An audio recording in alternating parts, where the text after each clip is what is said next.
अस्सलाम वालेकुम, आप देख रहे हैं गिज़ा की बात और मैं हूं आपकी होस्ट नातिया नाज। प्रोग्राम का आगाज इस दुआ के साथ कि आप सबका आज का दिन बहुत अच्छा गुजरे और अल्लाह पाक हम सबको सेहत और तंदुरुस्ती वाली जिंदगी अता फरमाए। नाज़रीन, हस्बे रिवायत हमारा प्रोग्राम किसी न किसी ऐसे टॉपिक पर मबनी होता है जिसमें हम मुख्तलिफ बीमारियों को डिस्कस करते हैं और मुख्तलिफ बीमारियां, खुदा न ख्वास्ता अगर आपको कोई बीमारी लाहक है तो कैसे आप उस बीमारी का इलाज बिल गिज़ा कर सकते हैं, कैसे गिज़ा का सही चुनाव करके आप उस बीमारी को कंट्रोल या ख़त्म कर सकते हैं। इसी तरह मजीद बात की जाए ह्यूमन बॉडी यानी कि इंसानी जिस्मानी निज़ाम की, तो इंसानी जिस्मानी निज़ाम कुदरत का मुंह बोलता शाहकार और उसका सबूत है। हमारी बॉडी में बहुत से सिस्टम ऐसे हैं जो बैक वक्त काम कर रहे होते हैं। इन्हीं में से अगर हम बात करें निज़ाम इंज़ाम की, तो निज़ाम इंज़ाम हमारी बॉडी का एक ऐसा सिस्टम है जो खाना खाने से लेकर खाना हजम होने तक हमारी बॉडी का एक प्रोसेस मुकम्मल तौर पर अंदर वर्क कर रहा होता है। लेकिन अगर मैं बात करूं उसी निज़ाम इंज़ाम यानी कि निज़ाम हजम की, अगर उसमें कहीं ना कहीं कोई ना कोई ऐसी चीज आ जाए या कोई ना कोई ऐसा जर्रा आ जाए या कोई ना कोई ऐसा सिस्टम खराब हो जाए कि वो निज़ाम ठीक तरह से काम करना खत्म कर दे या मुतासिर हो जाए, तो उसमें सबसे पहले जो मुतासिर होने वाला हमारा बॉडी का सिस्टम है वो है हमारा स्टमक, जिसे आम जुबान में मैदा कहा जाता है।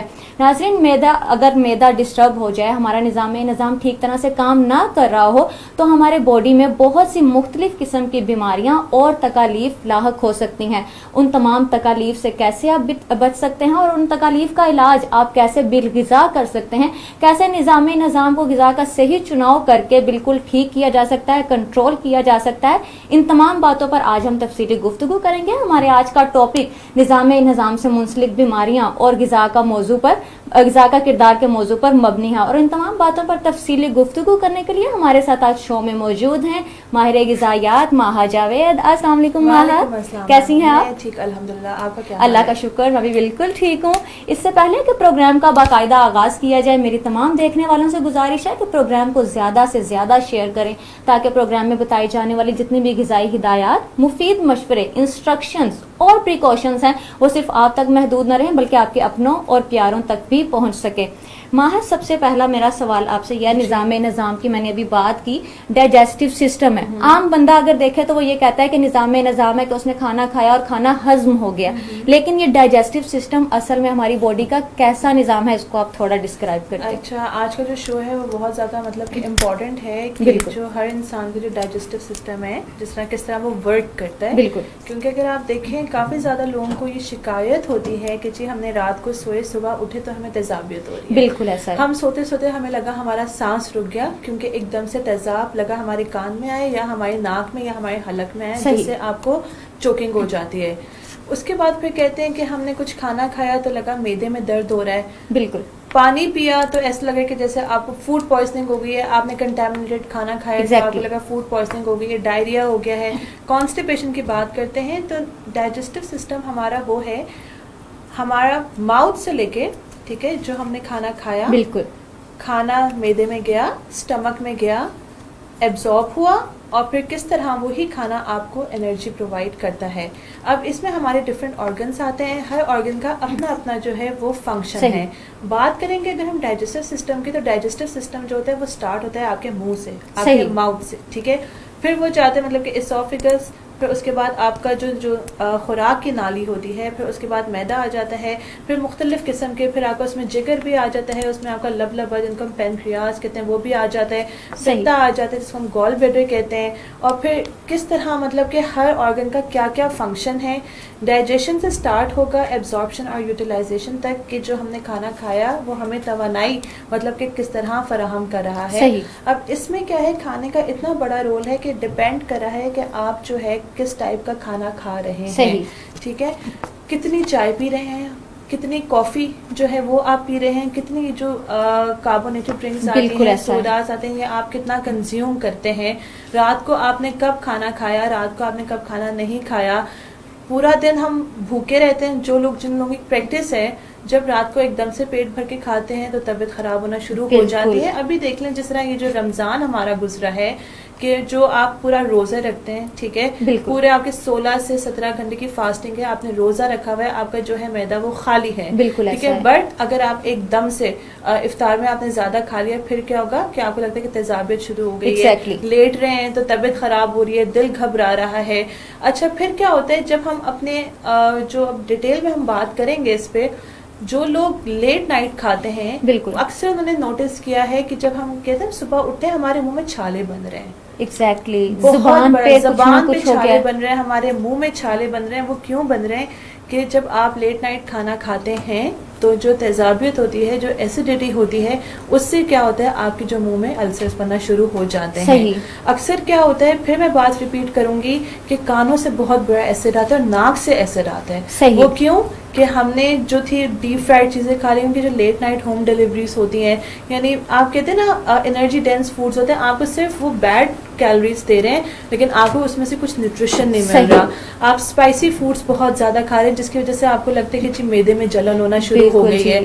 तो फिर आज हम इसी पे डिस्कस करेंगे कि जिन लोगों को मैदे का इशू है या उससे मुंसलिक जो डिजीजेस हैं, जो बीमारियां हैं, या अगर हम एक और बात करते हैं कि किसी को फूड एलर्जी, सीलिक डिजीज की बात करते हैं तो वो भी इसी में शामिल होगा। इरिटेबल बाउल सिंड्रोम है, इरिटेबल बाउल डिजीज है, वो भी इसी में आएगी। क्यों? कुछ लोग, यानी काफी हैं, एलर्जीज हैं लोगों को कि खाना खाया फौरन डायरिया शुरू हो गया, खाना खाया वॉमिटिंग आ गई, बिल्कुल ऐसा है। खा रहे हैं लेकिन स्टूल पास नहीं हो रहा, कब से कॉन्स्टिपेशन हो गया है। तो ये सारी जो डिफरेंट डिजीजेस हैं, और पेनक्रियाज का जो है जो लबलबा है उसमें इन्फेक्शन हो रहा है, ठीक है। तो इसके लिए क्या आपने कौन सी मतलब ग़िज़ा लेनी, क्योंकि जब हम डाइजेस्टिव सिस्टम की बात करते हैं तो जो 60% रोल है वो आपका डाइट का होता है। बिल्कुल ऐसा है। तो इस पे हम यानी डिस्कस करेंगे, जो लोगों की क्वेरीज हैं उस पे हम बात करेंगे। एग्जैक्टली, इन तमाम चीजों पर अभी हम तफसील से गुफ्तगू करेंगे और किस तरह निज़ाम के मुतासिर होने से कौन कौन सी बीमारियां लाहक हो सकती हैं और कैसे आप उन बीमारियों का इलाज बिलगिज़ा कर सकते हैं। आज के शो में हम डिस्कस कर रहे हैं निज़ाम से मुंसलिक बीमारियां और ग़िज़ा का किरदार, और इस पर तफसीली गुफ्तगू करने के लिए हमारे साथ शो में माहा जावेद मौजूद हैं। शो से रेलिवेंट अगर आपका कोई भी क्वेश्चन है तो हमें कमेंट बॉक्स में जरूर भेजें, आपके सवाल का मुकम्मल और तफसीली जवाब दिया जाएगा। माहा, हम लोग निज़ाम से मुंसलिक बीमारियों की तरफ आते हैं।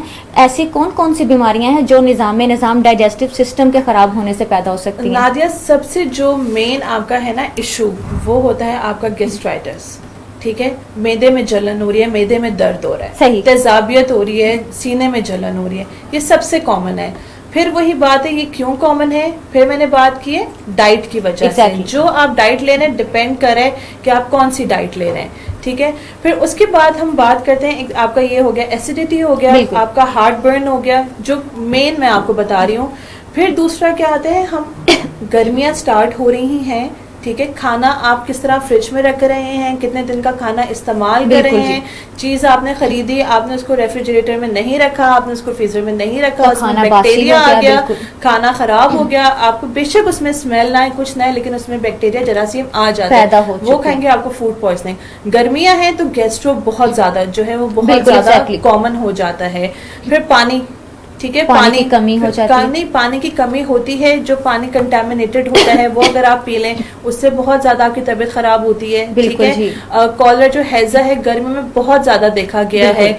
अच्छा, फिर दूसरा आपके इन्फेक्शंस, अब हम लबलबे की अगर बात करें, पेनक्रियाटाइटिस हो जाता है कि उसमें आपके इन्फेक्शन हो जाता है, क्योंकि जो पेनक्रियाज का काम होता है, लबलबे का काम, वो एक तो जो आपकी इंसुलिन है, उसके जो बीटा सेल्स हैं वहां से इंसुलिन वो बनाता है, पहला इसका फंक्शन। और दूसरा जो आप खाना खा रहे हैं, आपने कार्बोहाइड्रेट्स लिए है, आप प्रोटीन लहमियात खा रहे हैं, या आप जो है चिकनाई या फैट्स खा रहे हैं, तो उसमें लबलबे का जो पेनक्रियाज है उसका बहुत बड़ा रोल है।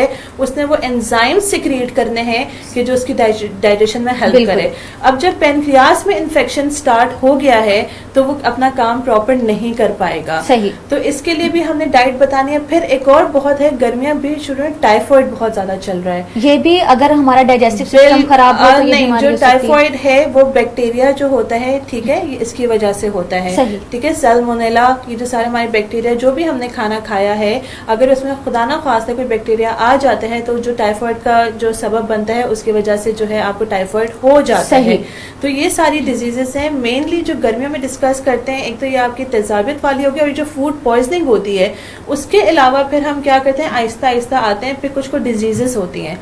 सीलिक डिजीज, गंदम खा रहे हैं, ठीक है, उसके सही। अंदर जो ग्लूटेन है, जो प्रोटीन है, वो जो है मतलब सूट नहीं कर रहा, तो उससे क्या होता है, बहुत ज्यादा मैल न्यूट्रिशन स्टार्ट हो जाती है। सही। जो इंटेस्टाइन है उस पर प्रॉपर जो है वो काम नहीं करता, उसको प्रॉपर एब्जॉर्ब नहीं कर पाता, तो एक ये चीज हो गई। फिर हमारा आता है irritable bowel disease, irritable bowel syndrome, कि इसमें वही जिस तरह मैंने अभी डिस्कस किया, खाना खाया, आपको लगा आपको वॉमिटिंग्स आ गई, खाना खाया फौरन आपको लगता है आपको डायरिया हो रहा है, बिल्कुल ऐसा है, ठीक है, या तो पेट ये में दर्द होना पेट शुरू में हो दर्द, जाता है। एब्डोमिनल क्रैम्प्स पड़ रहे बिल्कुल। हैं, और फिर एकदम से जब आप डायरिया होता है, फिर वॉमिटिंग करते हैं, तो फिर आपको डिहाइड्रेशन हो जाती है, कि पानी जो आपकी नमकियात हैं वो इम्बैलेंस हो जाता है। सही। ठीक है? महा यहीं पे जो- आपने, मैं हाँ। सॉरी आपकी बात काट रही हूँ, एब्डोमिनल क्रैम्प्स की बात की है, तो ये किस किस्म की बीमारी है जो आपकी बॉडी में होना स्टार्ट हो जाती है? एब्डोमिनल क्रैम्प्स फिर वही है ना कि आपके मतलब कि इसका मतलब है कोई बैक्टीरिया है सही। जो आपके मतलब के एंटर हो गया है फूड पॉइजनिंग में, और ये जो टाइफॉइड है इसमें एब्डोमिनल क्रैम्प्स बहुत सही। ज्यादा पड़ते हैं। जो मैंने इरिटेबल बाउल सिंड्रोम बताया, ये जो डिजीज बताई है, इसमें भी एब्डोमिनल क्रैम्प्स पड़ते सही। हैं। इसमें क्या होता है, एब्डोमिनल क्रैम्प्स में जो आपकी जो बाउल में मूवमेंट होती है वो बहुत ज्यादा स्टार्ट मतलब कि ना तेजी से शुरू हो जाती है, इरेगुलर सी हो जाती है, तो कि वो आपको फिर पिंच करती है। सही। ठीक है। अच्छा, फिर दूसरा है, फिर लिवर की बात करते हैं हम, फैटी लिवर की बात करते हैं, ये भी आपके जो है। अच्छा, एक और बात मैं बताऊंगी, जब हम डाइजेस्टिव सिस्टम की बात करते हैं, गैस्ट्रोइंटेस्टाइनल ट्रैक्ट की बात करें, तो दो चीजें होती हैं, एक अपर गैस्ट्रोइंटेस्टाइनल ट्रैक्ट होता है और एक लोअर होता सही। है। ठीक है। अपर में फिर वही है कि आपका माउथ आ रहा है, आपको जो है वो खुराक की नाली में या मैदे में।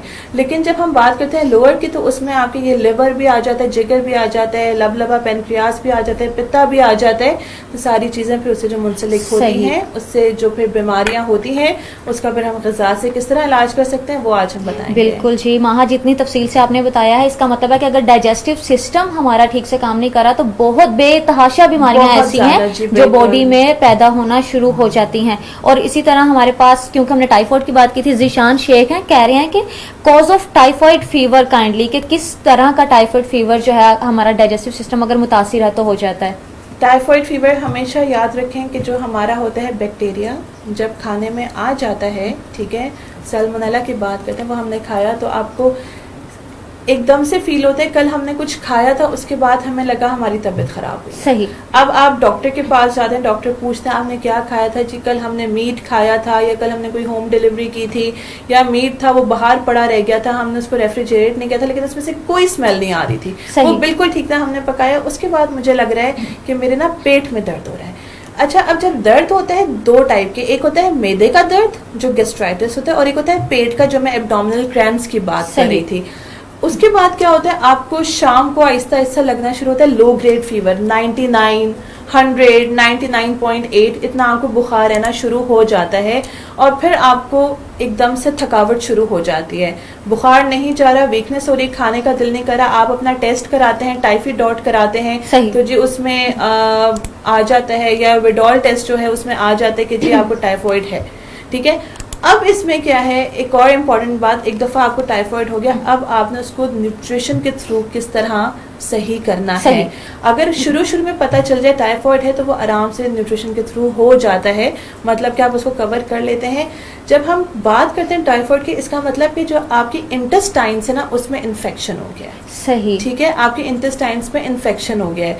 अब क्या है, आपने कोई ऐसी चीज नहीं खानी जिससे इंटेस्टाइन्स पे जोर पड़े। सही। ठीक है, वो अपना काम आपने, जब टाइफाइड होता है या जब आप किसी को कहते हैं जब डायरिया हो जाता है, तो आपने इंटेस्टाइन्स पे ज्यादा वर्कलोड नहीं डालना। सही। आपने, हम तभी कहते हैं टाइफाइड में और डायरिया में हमेशा लो फाइबर डाइट देनी चाहिए। सही। ठीक है, रोटी को अवॉइड कराते हैं। आपने काफी सुना होगा कि जी टाइफाइड है, रोटी मत खाएं। बिल्कुल ऐसा हम है। क्यों कहते हैं कि रोटी मत खाएं, क्यों? उसमें स्पेशली जो आपके ये होती है होल व्हीट ब्रेड्स होती हैं, या जो बेचने आटे की रोटी होती है, स्ट्रिक्टली मना करते हैं कि आपने नहीं खाना। वो सही। क्यों? वो फाइबर होता है, फुल ऑफ फाइबर। सही। जब फाइबर होगा तो फिर क्या होगा, इंटेस्टाइन्स ने काम करना है। ठीक है, तो हमने इंटेस्टाइन्स पे प्रेशर नहीं डालना, तो इसलिए फिर हम क्या करते हैं, आपको सॉफ्ट डाइट देते हैं, या आपको बहुत सिवियरिटी है तो हम आपको लिक्विड डाइट देते हैं। सही। सेमी लिक्विड डाइट हो गई या आपकी सॉफ्ट डाइट हो गई, फिर आहिस्ता आहिस्ता जो है हम रोटी की तरफ लाते हैं। उसमें क्या होता है, आप दूध पी सकते हैं। सही। ठीक है, उसमें आप खिचड़ी बना के खा सकते हैं, लेकिन कोशिश करें मीट को आपने अवॉइड करना है। नर्म गिजा का इस्तेमाल नरम अगर हम ग़िज़ा कहें आप आम खाएं, जुबान में जी तो बिल्कुल। बिल्कुल और फिर दूसरा, अगर आपने फलों को जिनमें फाइबर है उसको थोड़ा सा आप अवॉइड करें। अगर आपको ज़्यादा ही दिल करे तो आप उसको छान के, फाइबर निकल जाएगा, पल्प निकल जाएगा, फिर वो आप जूस पी सकते सही। हैं। वैसे हम रेकमेंड हमेशा कहते हैं कि आपने जी होल फ्रूट्स खाने हैं, लेकिन it depends condition to condition के किस टाइप की सही। कंडीशन है। तो फिर ये है आहिस्ता आहिस्ता डाइट जाएगी और फिर प्रोग्रेसिव डाइट की तरफ हम आ जाएंगे।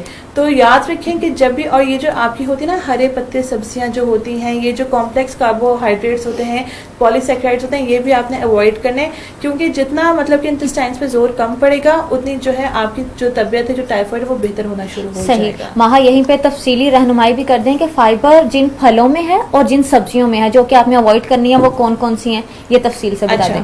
अब फाइबर, अब जैसे हम फलों की पहले बात करते हैं, अमरूद माइनस कर देना उसको, कम कर दें। सही। डिपेंड, फिर वही बात है कि कितना सिवियर है आपको टाइफाइड, सही। ठीक है। टेस्ट की रिपोर्ट जो है वो आपको बता देती है। अमरूद हो गया, आड़ू हो गया, सही। ठीक है, जिसमें फुल फाइबर्स हो गए। फिर उसके बाद आप रोटी की बात करें, रोटी अवॉइड करें। कौन सी रोटी? बेचने आदि की रोटी, ब्राउन ब्रेड आपने बिल्कुल भी नहीं खानी, सही। ठीक है। फिर उसके बाद अगर हम सब्जियों की बात करते हैं तो इसमें कौन सा आता है आपका, ये जो हरे पत्ते वाली सब्जियां होती हैं, इनको आपने अवॉइड करना है, सही। ठीक है। जो कॉम्प्लेक्स कार्ब्स होते हैं आपने इनको अवॉइड करना सही। है। जी, कोशिश करें ज्यादा से ज्यादा आप लिक्विड्स पिएं, ज्यादा से ज्यादा आप जूसेस पिएं। फिर मैं रिपीट करूंगी, अगर आप आड़ू का जूस पी रहे हैं या अगर आप अमरूद का जूस पी रहे हैं, क्योंकि गर्मियों का मौसम है, ये फल बहुत बिल्कुल। अच्छे होते हैं, लेकिन फॉर अ टाइम बिंग आप उसको रिस्ट्रिक्ट कर दें तो आहिस्ता आहिस्ता जो है आपकी कंडीशन बेहतर होती चली सही जाएगी। जी। माहा ने बहुत तफसील से बताया कि अगर आपको निज़ाम की जो बीमारियां जो माहा ने तफसील से बताई हैं, अगर ऐसा कुछ भी है तो कौन सा फूड आपने खाना है और कौन से फल और सब्जियां आपने अवॉइड कर देनी है, उन पर तफसीली माहा ने जो है कि जवाब दे दिया है। अच्छा, मैं एक चीज और ऐड करना चाहूंगी, न्यूट्रिशन के साथ साथ आपने अपने किचन की भी हाइजीन को बहुत ज्यादा, हिफ्ज़ान असूल की जो सेहत के मुताबिक, हाँ, सेहत के मुताबिक उसको आपने फॉलो करना है। सही। और जो हर चीज का अपना कटिंग बोर्ड अलहदा होना चाहिए, ठीक है। अगर आपने एक बोर्ड पे मीट काट लिया तो इसका मतलब ये नहीं है कि आप उसी बोर्ड पे आप अपनी वेजिटेबल्स कट करेंगे। सही। तो हर चीज का डिफरेंट कटिंग बोर्ड होगा और बिल्कुल प्रॉपर क्लीन जो हमारा किचन है वो साफ सुथरा होना चाहिए। और कोशिश करें जितना साफ सुथरा होगा उतने कम चांसेस होंगे कि जो बैक्टीरिया है वो बिल्कुल ऐसा है, बिल्कुल ऐसा है जी। हिफ्ज़ान सेहत के असूलों को भी मद्देनजर रखा जाए और कौन कौन से असूल आप हिफ्ज़ान सेहत में अपना सकते हैं, इन पर भी हम तफसीली माहा से गुफ्तगू करेंगे। माहा हमारे साथ मोहम्मद इशफाक साहब हैं, कह रहे हैं कि ट्रीटमेंट बता दें फैटी लिवर का कि कैसे उसको ट्रीट किया जा सकता है, अगर आप इसमें मुतासिर हैं। इशफाक साहब, फैटी लिवर की अगर हमने बात की है तो इसका मतलब क्या है, हमारा जो लिवर है ना वो पूरे जो जिगर है, पूरी बॉडी का सबसे स्ट्रॉन्गेस्ट जो है वो हमारा ऑर्गन होता है। इसका जो अगर साइज करें वो 1500 ग्राम के बराबर होता है साइज, लाइक काफी टफ होता है, स्ट्रॉन्ग होता है जो हमारा लिवर होता है। जब हम बात करेंगे ना फैटी लिवर की, क्योंकि लिवर ने क्या करना है, हम लोग चिकनाई की जब बात करते हैं, जब लिवर की बात करते हैं तो उसमें जितनी चिकनाई वाली चीजें हैं ना हम वो खत्म करा देते हैं। सही। अब फैटी लिवर दो तरीके से, एक लैक ऑफ जो फिजिकल एक्टिविटी नहीं हो रही, ठीक है, सही। बहुत ज्यादा जो है फ्राइड प्रोडक्ट्स खाई जा रही हैं, बहुत ज्यादा स्पाइसी चीजें, लेकिन जो बहुत ज्यादा ऑयल में बनी होती हैं, अगर आप वो खा रहे हैं, लेट नाइट वो आप खा रहे हैं, अगर आप अल्कोहल, खुदा ना खासा जो भी है जो अल्कोहल कंज्यूम करें, इसकी वजह से भी जो है लिवर जो है वो फैटी हो जाता है। सही। तो इसमें हमने क्या करना है, जब भी जिगर की बात आएगी, हम हेपेटाइटिस में सिर्फ एक एग्जाम्पल रिलेट करना चाह रही हूँ।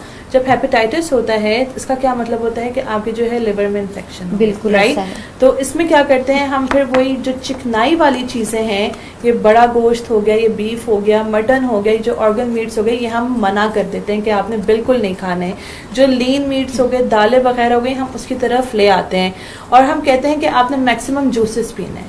हम मैक्सिमम क्यों कहते हैं कि आपने जूसेस पीने, हम इसलिए कहते हैं ताकि जो आपका लिवर में जो सोजिश आई हुई है, जो इन्फेक्शन आया हुआ है, उससे जो आपका लिवर है वो डिटॉक्सिफाई हो जाएगा। सही। ठीक है। और दूसरी बात एक और जब लिवर का मसला आता है ना, एक हमेशा एक रिकमेंडेशन है, बल्कि आप लोग ट्राई भी करें, कितने मतलब के लोग हैं जो रोजा रखते हैं लेकिन उनकी बहुत ज्यादा कंडीशन बेहतर हो जाती है अगर वो उसको प्रॉपर तरीके से उस पर अमल करें, ठीक है। पकौड़े वगैरह जो फ्राइड प्रोडक्ट्स हैं वो ज्यादा मत खाएं।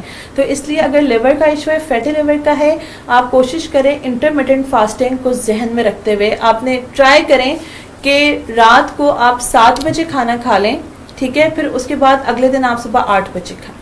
सही। ये गैप आ जाएगा, सही। ठीक है। इससे क्या है कि आपको ज्यादा काम, मतलब कि आपका जो डाइजेस्टिव सिस्टम है वो भी रिलैक्स होगा, और जो आपके टॉक्सिन्स ऑलरेडी बॉडी में जमा हैं, अगर आप जूसेस वगैरह पीते हैं, लिवर उसको भी बॉडी से एक्सक्रीट आउट कर देगा, बॉडी से एलिमिनेट कर देगा। तो जब फैटी लिवर की बात है कि आपने जो फ्राइड चीजें हो गई, या जो आपके ऑर्गन मीट्स हो गए, ये जो आपका बड़ा गोश्त होता है, सैचुरेटेड फैट जो होता है, जो बॉडी में जाके जो चिकनाई है वो जम जाती है, वो आपने उसको पूरे तरीके से अवॉइड करना है। एक तो होते हैं बैड फैट्स और एक होते हैं गुड फैट्स। जो गुड फैट्स है उसमें आप ओमेगा 3, ओमेगा 6, ओमेगा 9, जिसमें आप कहते हैं जैतून का तेल आ जाता है, आपके फ्लैक्स सीड्स आ जाते हैं, ये बादाम, जो वॉलनट्स हैं, ये जो आलमंड्स हैं, ये आ जाते हैं, और मुख्तलिफ किस्म के ऑयल, जैतून का ऑयल मैंने बताया, sunflower, safflower, cotton seed oil, ये जो सारे आते हैं, इसका इस्तेमाल करें। इससे क्या होता है, जो इन्फ्लेमेशन है वो कम होती है। ओमेगा 6 फैटी एसिड्स जो होते हैं हमारे पॉली अनसैचुरेटेड फैटी एसिड्स, उनका यही काम होता है, जो आपकी बॉडी में इन्फेक्शन हो रहा है, इन्फ्लेमेशन हो रही है, उसको कम करने में मददगार साबित होता है। और दूसरा लिवर का इशू है, फैटी लिवर का इशू है, तो आप कोशिश करें कि रात को 6 बजे खाना, जो शाम को 6 बजे खा लें, फिर अगले दिन सुबह जो है वो 8 बजे या 9 बजे खाना खाएं, सॉरी नाश्ता करें। वो क्यों? जितना आपका मैदा खाली रहेगा उतनी जो आपके ये प्रॉब्लम्स हैं कंट्रोल में आएंगी। लिवर की बात फिर मैं रिपीट कर रही हूँ, जहाँ पे लिवर की बात है, कोशिश करें 12 घंटे का वक्फा आपने जरूर देना है, रात के खाने में और सुबह नाश्ते में। सही जी, और ये वक्फा बहुत जरूरी है हमारे डाइजेस्टिव सिस्टम को अच्छा रखने के लिए। आतिफ हमीद साहब का हमारे साथ क्वेश्चन है, कह रहे हैं कि when you have food poisoning it appears after 24 hours, right? So if someone get a diarrhoea soon after you finish food, what could be the reason? ये मैंने अब यहाँ पे देखते हैं कि आपने नोटिस किया कि उसी टाइम डायरिया है, सही, या आप नोटिस करें कि मैं जब खाता हूँ मुझे डायरिया हो जाता है, सही, ठीक है। इनसे थोड़ा सा क्लियर लें। अगर ये है कि अगर मैं जो भी चीज़ खा रहा हूँ मुझे फौरन डायरिया हो जाता है, या मैं जो भी चीज़ खा रहा हूँ मुझे वॉमिटिंग स्टार्ट हो जाती है, तो वही अभी मैंने जिस तरह स्टार्ट में किया था, इरिटेबल बाउल सिंड्रोम जो हमारा होता है, कि खुदा ना ख्वास्ता अगर वो है तो वहाँ पे ये जब खाना खाएं आपको फौरन डायरिया स्टार्ट हो जाता है। एक बात याद रखें, जब आप बहुत स्ट्रेस में होते हैं, बहुत स्ट्रेस में जब आप होते हैं, तो तब भी आपको डायरिया स्टार्ट हो जाता है, ठीक है। सही। जब आप मतलब कि खुदा ना ख्वास्ता कोई सिंड्रोम है, कोई बाउल डिजीज है, तो ये होता है, तो आपको तब भी डायरिया स्टार्ट हो जाता है। अब जिस तरह कुछ लोग हैं उनको कुछ चीज़ें सूट नहीं करती, हो सकता है इन्होंने कोई ऐसी फूड प्रोडक्ट खाई हो वो उनको सूट नहीं की, सही, ठीक है, तो उससे उनको एकदम से पेट में दर्द हुआ, वो नहीं कहते मरोड़े उठ रही हैं पेट में, जब मैं एब्डोमिनल क्रैम्प्स की बात कर रही थी, वो एब्डोमिनल क्रैम्प स्टार्ट हो गए हैं क्योंकि वो एकदम से फूड आपको सूट नहीं किया, तो उससे डायरिया हो जाता है। तो अब इनसे एक क्वेश्चन ये है कि या तो आप जब खाएं आपको फौरन डायरिया हो जाता है, या कोई एक स्पेसिफिक फूड है जब आप खाते हैं तब आपको होता है। तो अगर ये क्लियर कर देंगे फिर हम इसका आंसर को डिटेल में सही जी। आतिफ हमीद साहब माहा ने जो चीजें कही हैं कि अगर आपको ऐसा कोई भी इशू है तो आप काइंडली हमें दोबारा से अपना क्वेश्चन जरूर करें कि आपको तकलीफ कब शुरू होती है, क्या खाने के बाद होती है, और या फिर खाने से पहले होना शुरू हो जाती है।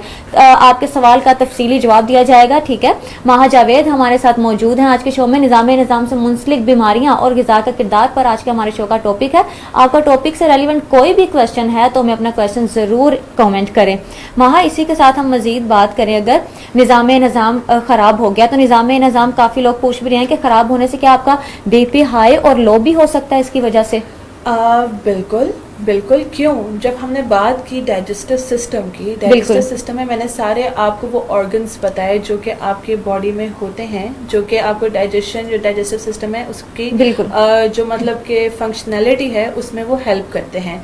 अब आप देखें डायरिया जब होता है तो आपकी जो बॉडी से वाटर लॉस होता है जी। आपको क्या होता है, इलेक्ट्रोलाइट जो है, जो नमकियात होती हैं जब वो आपकी बॉडी से निकलती हैं तो एकदम से इलेक्ट्रोलाइट इम्बैलेंस हो जाता है, जिसकी वजह से बीपी ड्रॉप हो जाता है। ठीक है। हम क्यों कहते हैं कि फौरन आप नमक, हम नमकोल क्यों कहते हैं, ORS क्यों कहते हैं? ताकि जो आपकी बॉडी से नमकियात निकली हैं, जो आपकी बॉडी से पानी निकला है, और जब एकदम से इट्स अंडरस्टूड, जब एकदम से बॉडी से पानी निकलेगा, और बहुत केसेस हैं कि डायरिया हुआ, बिल्कुल ठीक था जी, डायरिया हुआ है, क्योंकि मैंने 2-3 केसेस खुद सुने हैं और देखे भी हैं, डेथ हो गई। बिल्कुल। क्यों? क्योंकि बॉडी से इतना पानी निकल जाता है, डिहाइड्रेशन हो जाती है, फिर बॉडी फिर उसको रिकवर करने में मुश्किल हो जाता है, तभी कहते हैं डिहाइड्रेशन है। जब आपको डिहाइड्रेशन हो रही है, गर्मियों में हम क्यों कहते हैं आपने ज्यादा पानी पीना है, बिल्कुल गर्मियों ऐसा में है। क्यों लोग ज्यादा फेंट होते हैं, स्वेटिंग होती है। बिल्कुल ऐसा है। स्वेटिंग हो रही है, इसका मतलब आपकी बॉडी से जो इलेक्ट्रोलाइट नमकियात हैं। नमकियात हैं वो निकल रही हैं, बिल्कुल। पसीने के थ्रू निकल रही हैं, फिर आपको एकदम से आप लिथार्जी हो जाते हैं, आप सुस्त हो जाते हैं। क्यों? इम्बैलेंस हो गया है आपकी बिल्कुल बॉडी ऐसा में। है। तभी कहते हैं कोई लेमनेड है या पानी आप हर टाइम अपने साथ रखें और उसको वो पीते रहें। बिल्कुल। लेकिन अगर लेमनेड की बात की, इसका मतलब ये बिल्कुल नहीं है कि आप लेमनेड बना रहे हैं फिर उसमें भर के चीनी डाल रहे हैं, और वो एक तरीके से अगर आप एक चीज को खत्म करें तो दूसरी तरीके से वो डेंजरस भी है। सही। कितना लेमनेड पियेंगे, कितनी चीनी डालेंगे, वो और भी मजीद प्रॉब्लम होगी। सही। तो जब आपने निमकोल, मतलब कि नॉर्मल डेज में कुछ लोग होते हैं कि हम साथ अपने जी लेमनेड रखते हैं, हम ठीक रहते हैं, तो उसमें क्या करते हैं, वो नमक डालते हैं, हिमालयन सॉल्ट होता है, और जो थोड़ा सा जो है वो लेमन डालते हैं, वो पीते हैं। उसमें चीनी आपने बिल्कुल नहीं डालनी। सही। ये आपने तरीका भी एक बता दिया है कि घर पर किस तरह आप निमकोल यानी ORS को बना सकते हैं और इजीली आप उसको पी सकते हैं। एनी है हमारे साथ, सलाम कह रही हैं। वालेकुम अस्सलाम। कह रही हैं कि मेरी हुप्पो को 12 दिन हो गए हैं, स्टमक में स्वेलिंग है और स्वेलिंग की वजह से 3 दिन वो हॉस्पिटल में भी एडमिट रही हैं, लेकिन उनका स्टमक पेन जो है वो सिर्फ इंजेक्शन लगता है, डॉक्टर्स इंजेक्ट कर देते हैं तो स्टमक पेन ठीक हो जाती है। उसके बाद जैसे ही इंजेक्शन का असर खत्म हो जाता है, स्टमक पेन दोबारा स्टार्ट हो जाती है और रिपोर्ट्स भी क्लियर आई हैं। ठीक है।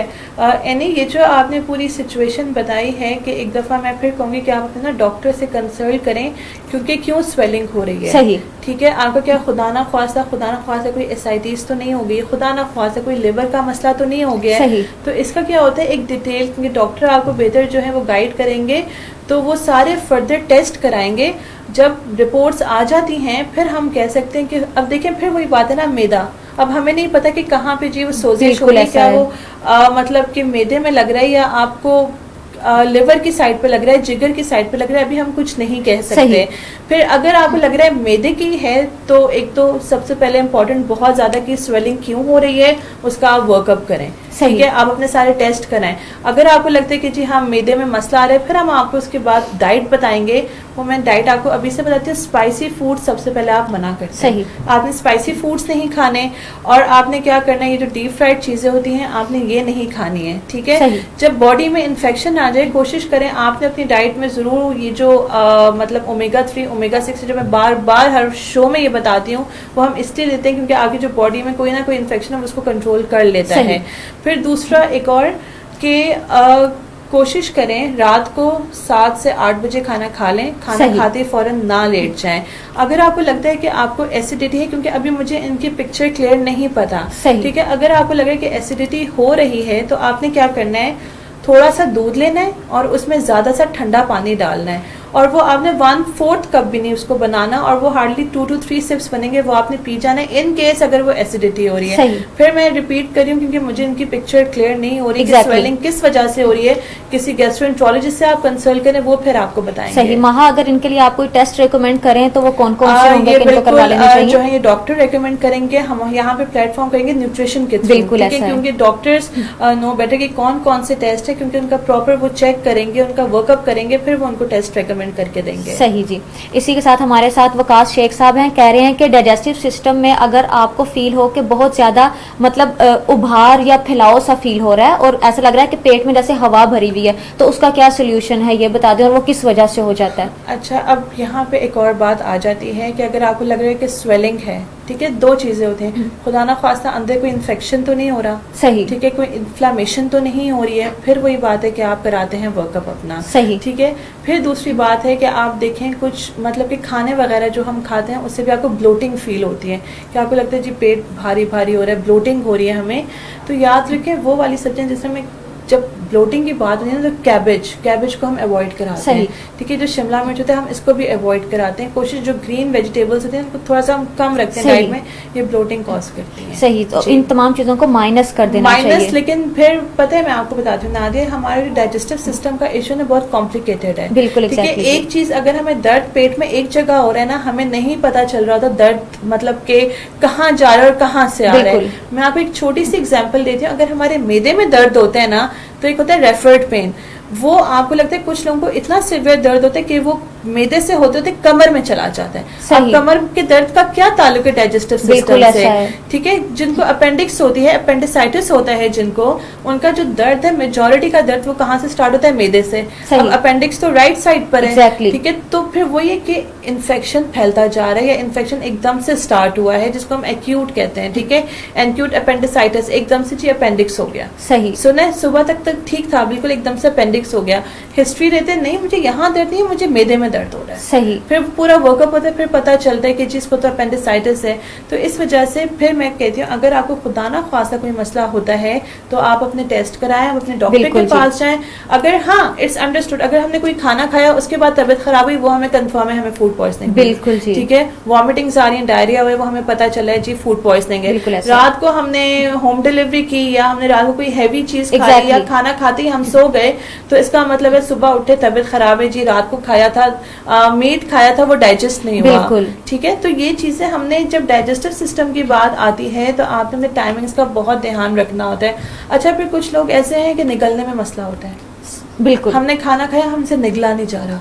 ठीक है, हम कुछ खा रहे हैं, हमें निगलने में मसला आ रहा है, तो उसको हम कहते हैं डिस्फेजिया। सही। खाना निगलने में जो प्रॉब्लम आ रही होती है, तो उसमें फिर हम वही बात है, वैसे कोशिश करें सिर्फ वो लोग नहीं जिनको ये जो प्रॉब्लम है निज़ाम का, या जिनको मैदे का इशू है, बल्कि वो लोग जो माशाल्लाह से हेल्दी भी हैं, अपनी डाइट से जो फ्राइड चीज़ें हैं या जो स्पाइसी फूड्स हैं, इनको निकाल दें। सही। क्योंकि जब एक दफ़ा, और अल्सर तो बहुत ज़्यादा कॉमन है, वहाँ इस पर भी हम बिल्कुल आपसे तफसील से जो है वो अल्सर जवाब बहुत लेंगे। ज्यादा कॉमन है, और फिर इस पे हम डिटेल में बात करते हैं बिल्कुल। कौन कौन से फूड्स आपने खाने, कौन कौन सी डाइटरी प्रैक्टिसेस को Exactly। आपने फॉलो करना है, ताकि इन प्रॉब्लम से आप आसानी से न्यूट्रिशन से क्योर कर सकें। बिल्कुल जी, ऐसा